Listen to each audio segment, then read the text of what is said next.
All right. Hello and welcome to part two of the experimental music reading presentations. My name is Shane Crowe.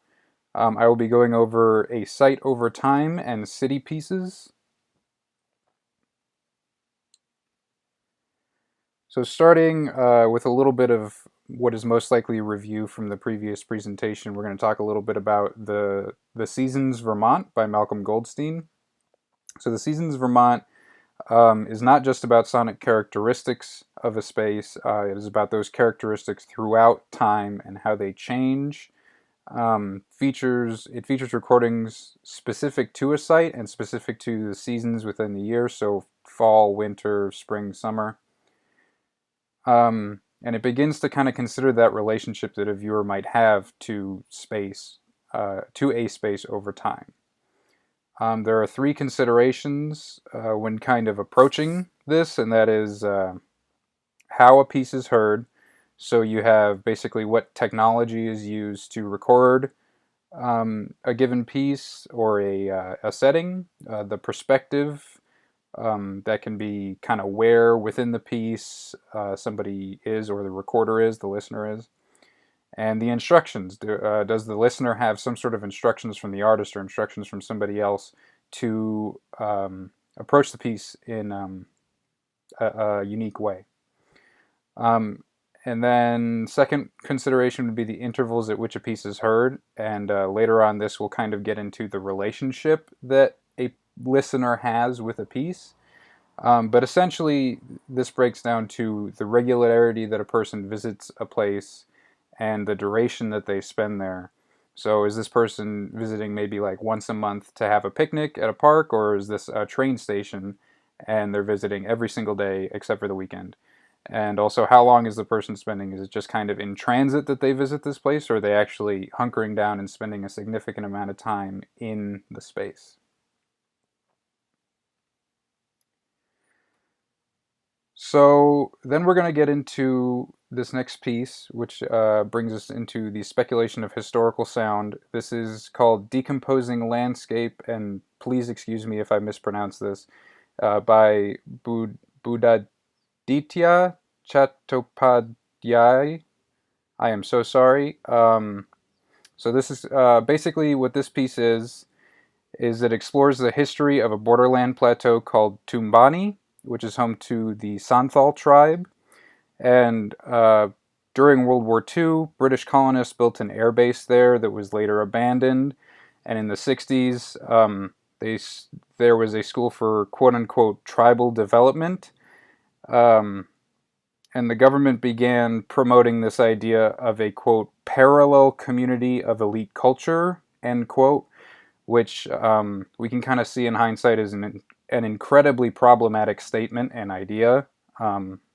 And so this piece, there was a few more things that happened in the area. The area was industrialized and mined, and cases of tuberculosis started occurring, and which essentially that caused people to leave this place. And the piece is 35 minutes long, and it attempts to capture the essence, quote, to capture the essence, if not the historical particulars of the regions on the decay. And it gets into this idea of meditative observation. This piece is a reconstruction of the effect of historical developments on the soundscape in what he calls a meditative observation. So you're essentially picking out these changes that have occurred over time that are directly caused by historical events taking place and changes to the site.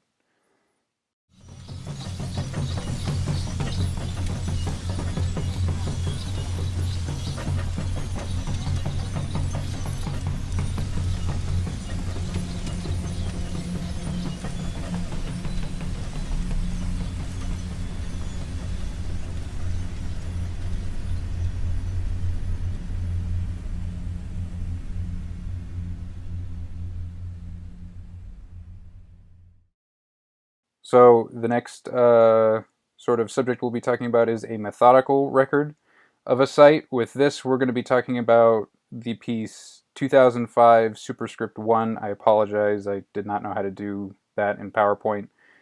um, by Manfred Werder, and it was later kind of worked on and tooled around by a number of different artists, but in particular by Jason Kahn.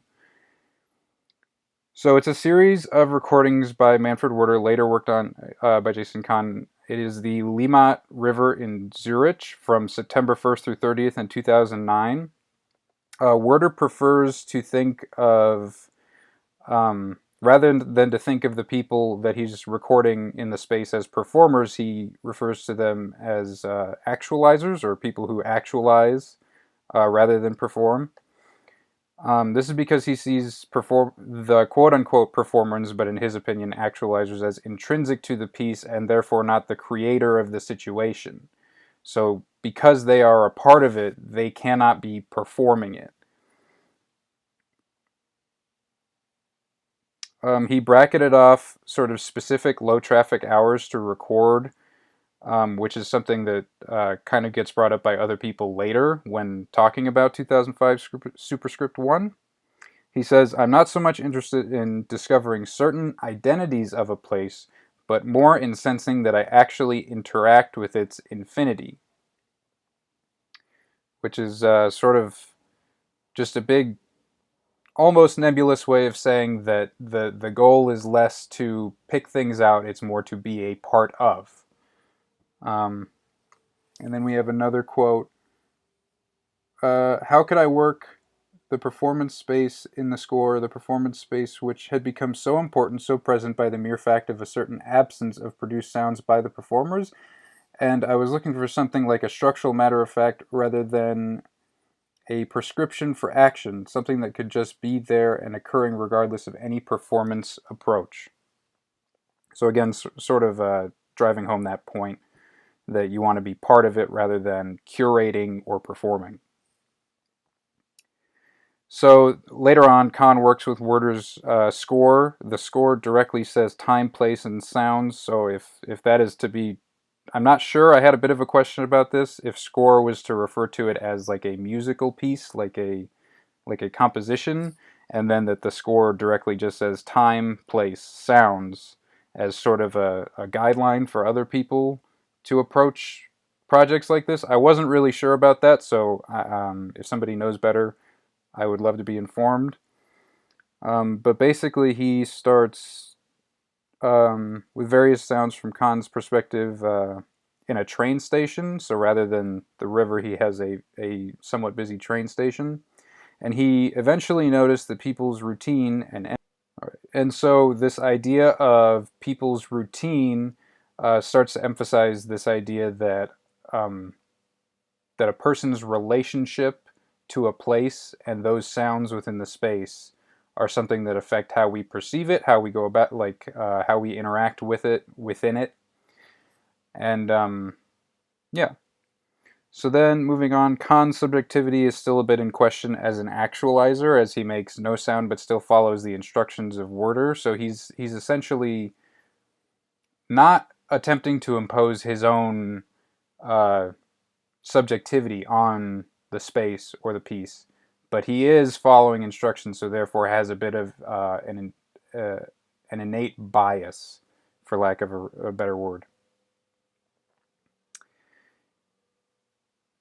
And a final quote from Khan to sort of sum this up is this piece was it this pardon me.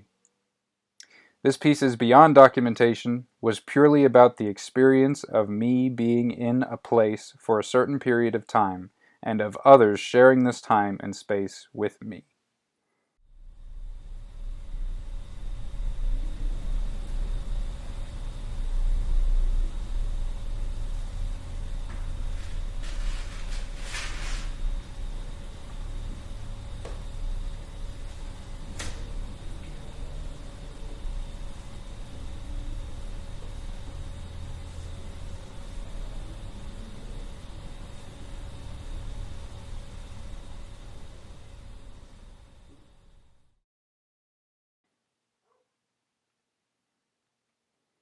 All right, and then finally or rather not finally, my bad, but we get into the subject of bracketing out sound. So many other artists begin thinking about the idea of bracketing out a sound based on this 2005 piece by Werder.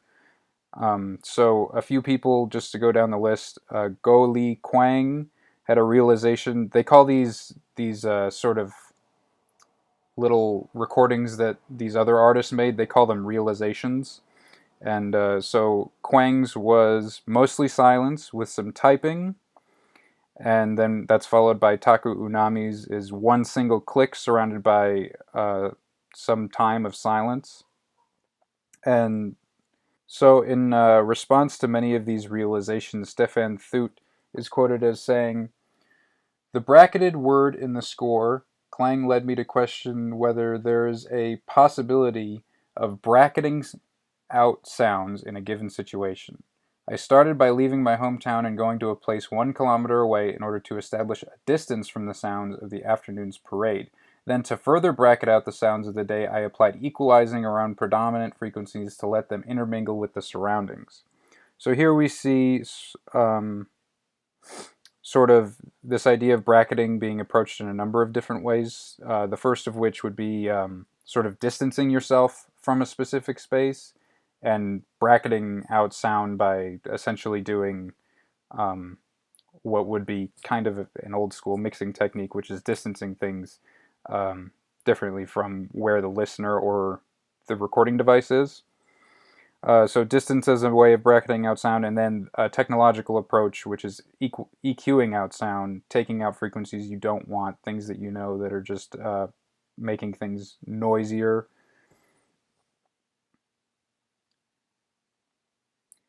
And then we have this quote from the paper that says, "The time spent in transit thinking about listening or thinking about the place and its qualities sets up and protects that listening experience." So, sort of thinking about even your headspace going into recording a space is in its own sense a bracket around a way of bracketing the sound. It is a bias a bit through which you are operating.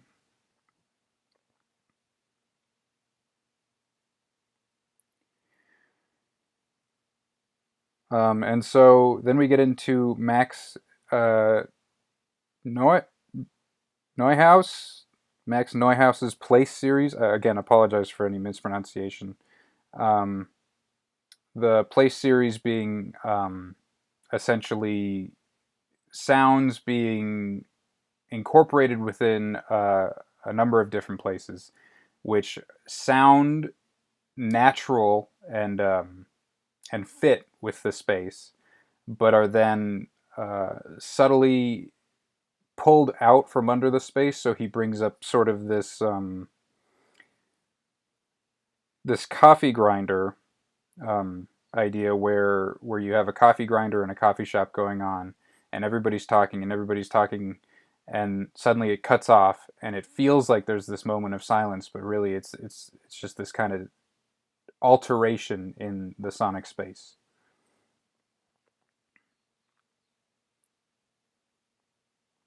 And finally, there was another Max Neuhaus piece called 3 to 1, which is a piece spanning 3 different stories of a building, all with subtle changes to the sonic mix on each story, and the piece alters itself to the time, I believe, of the day or certain things going on throughout the city. So one sort of concluding point for approaching a site over time is just that it's about a listener's relationship with the site as much as it is about the sounds and the place itself.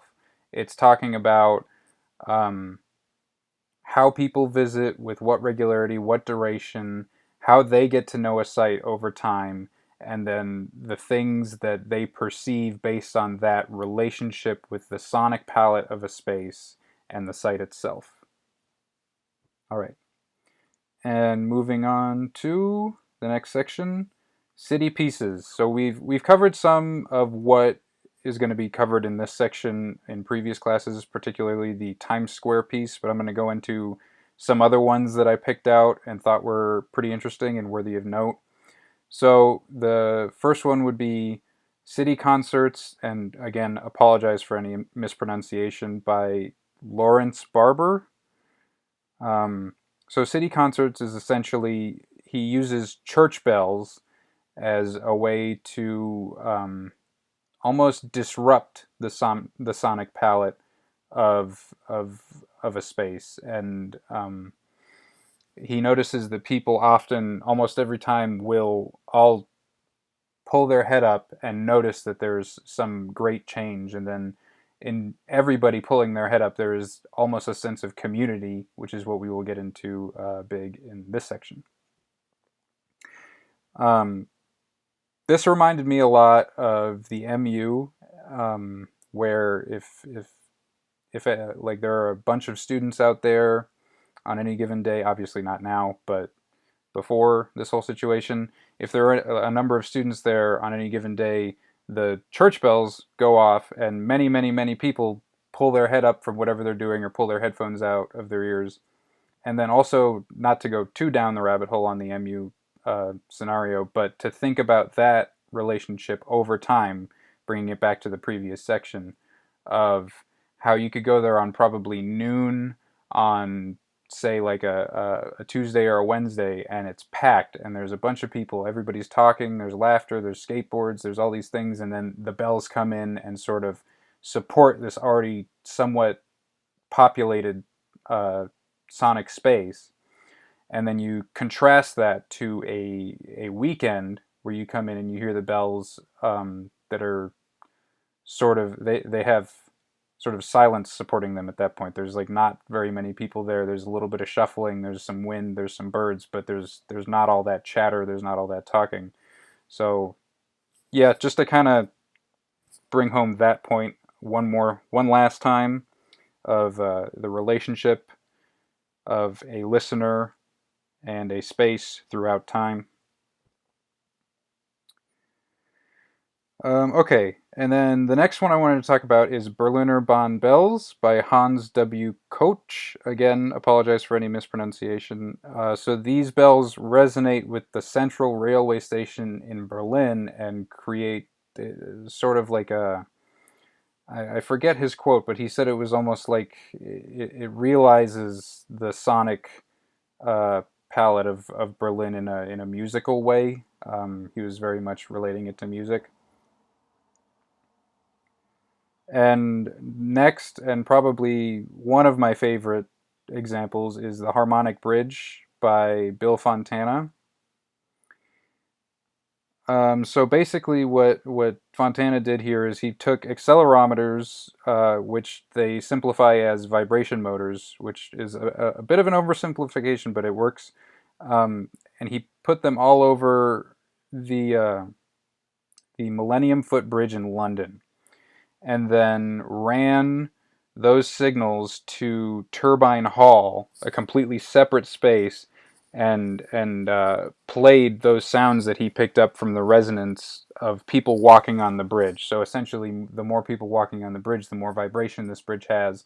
The accelerometers pick that up, and there's a sound sort of reacting to that is created within Turbine Hall.